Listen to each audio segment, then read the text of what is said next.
In a franchise as hit and miss as the MCU, Guardians of the Galaxy has long been one of, if not the only consistently good series of the bunch, producing a few of the MCU movies I consider to be great, even outside the larger context of the MCU. I, like many people, am a huge fan of the first movie, and like not so many people, am an even bigger fan of the second. Mostly, though, I find myself coming back to these films because I am a huge fan of James Gunn. The filmmaker's ability to infuse genuine emotion into ultra-violent and comedic films to give depth to the most outlandish of characters are why these films work the way they do. This movie being the swan song for Gunn in the MCU and this series of his, I went in with caution and optimism. Caution due to the recent track record of the MCU not being very good, but optimism because I'm aware of what Gunn is capable of. I am both relieved and happy to say that what we got was not only the best MCU project since Endgame, but most importantly, a fitting conclusion to this story and these characters that Gunn not only has had a major part in popularizing, but clearly loves so much.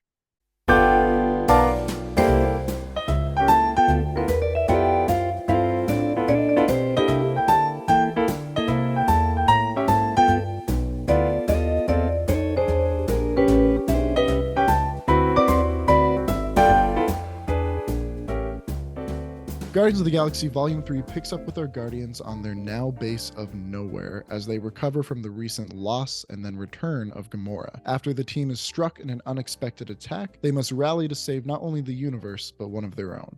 The film starts out on a very somber note with the first 30 minutes that jumps around quite a bit. In terms of story, it can feel quite messy and like it doesn't really know exactly where it's heading until around the 40-minute mark, but the beginning of the film is crucial to setting up the tonal direction of the movie. The first part of the movie introduces us to the story device of flashbacks to Rocket's upbringing that play a huge part in both the story and the structure of the film. Once the film does get going though, it really flies and bounces back and forth between Rocket's flashbacks and the more current traditional MCU mission timeline. So, if you've seen any promotional material for this movie, you may know that the story of Rocket and his background is very central to this storyline. I'm just curious, Wyatt, if you have insight as to why that decision was made in light of the fact that in the previous two movies, there wasn't really a central character that had so much background fleshed out as Rocket does in this one. Right. At least not to the degree where the story kind of centers around that throughout the film. The reason why Gunn chose to do that for this one is not entirely clear. Gunn has stated in interviews for a while now that Rocket is simply his favorite of the characters. It's his favorite child of the bunch, I guess. So I think going to explore him further was probably a natural decision for him. And I really think that the movie is all the better for it. To be provided a clear history about a character whose mere existence as a talking raccoon could be played off easily as a joke or a vague mystery is not only extremely satisfying for the fans, but it actually furthers the development of a character we've already come to love.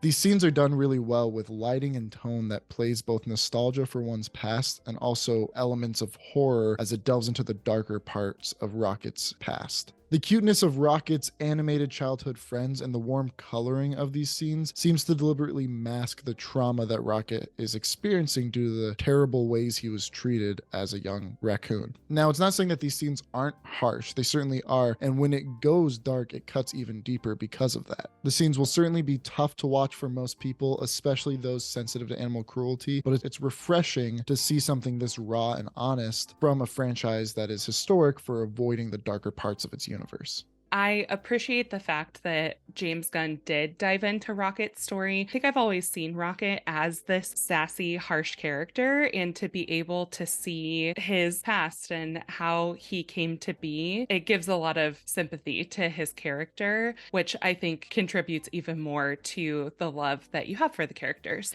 The rest of the story is not the strongest plot, and in fact, it's fairly weak, but Gunn is able to maximize his locations and sequences in a way that brings you into every moment. Purely on a textural level, the fleshy Orgosphere and the retro oddball Counter-Earth worlds are amongst the most memorable worlds introduced to the MCU in quite some time. The sense of space and inner world rules to each place grounds them in a way that we're able to accept these wacky and strange characters as being completely real, genuinely existing in these places. So even when things do eventually lead to a more typical, grand, explosive MCU-like finale, it doesn't just feel like mindless filler. The rest of the cast cast is all on top form. Quill and Gamora get a lot more interesting things to do here other than a will they won't they relationship. It's fun to see Gamora as her kind of tough, gritty self again that we were first introduced to her as, even if she's not as likable of a character. And for the first time in a while, Quill really feels like the leader of this group. Though he is struggling and grieving, he feels like someone that the team really rallies behind and depends upon during these missions. Drax and Groot take a bit of a backseat, but are still handled really well, and Mantis gets to flesh out a lot more of her true personality. A standout to me, though, was actually Nebula, a character that I haven't personally liked that much in the past. It feels like in all the past movies, she's been her typical anti-hero self, somewhat of a villain with flashes of caring about her sister and being a good person. But by the time we've gone to this film, the idea of Nebula as a villain is long gone, and we get to spend the whole movie with her as kind of this big sister role, taking care of the team while Peter grieves, while still maintaining her more abrasive personality.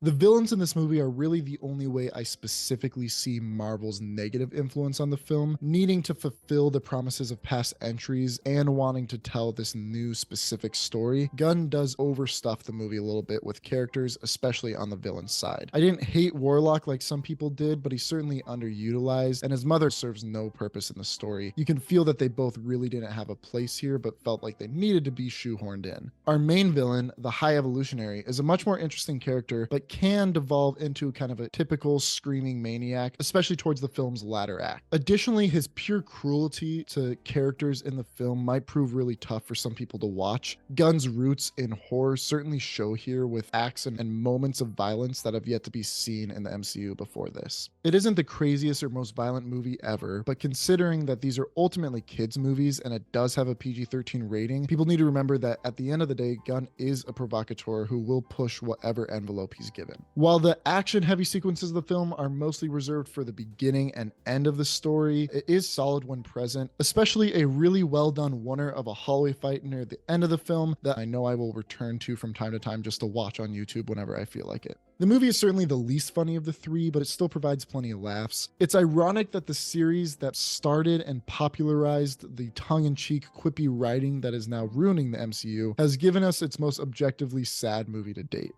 But I think that the loss of jokes proves that the humor and the heart of these movies never came from the one-liners alone. It was the chemistry between this ragtag group of heroes that worked so well, and it's why the rest of the MCU has failed to ever reach its same heights. All in all, this movie provides an emotional yet satisfying send-off for these Guardians that we should consider ourselves lucky to have gotten considering the past few MCU projects. It'll be interesting to see how the franchise recovers from the loss of these characters and this filmmaker. Alright guys, well that was our review of Guardians of the Galaxy Volume 3. As always, if you've seen this movie, please reach out to us and let us know your thoughts on it. We love to hear from you. Until then, watch as many movies as you can, and we'll talk to you soon. Bye! Bye!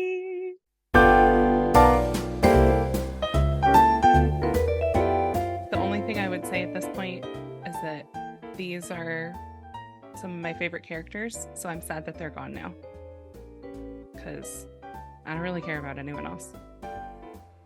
Truly. Yeah. Who's left that I care about? No one. No one.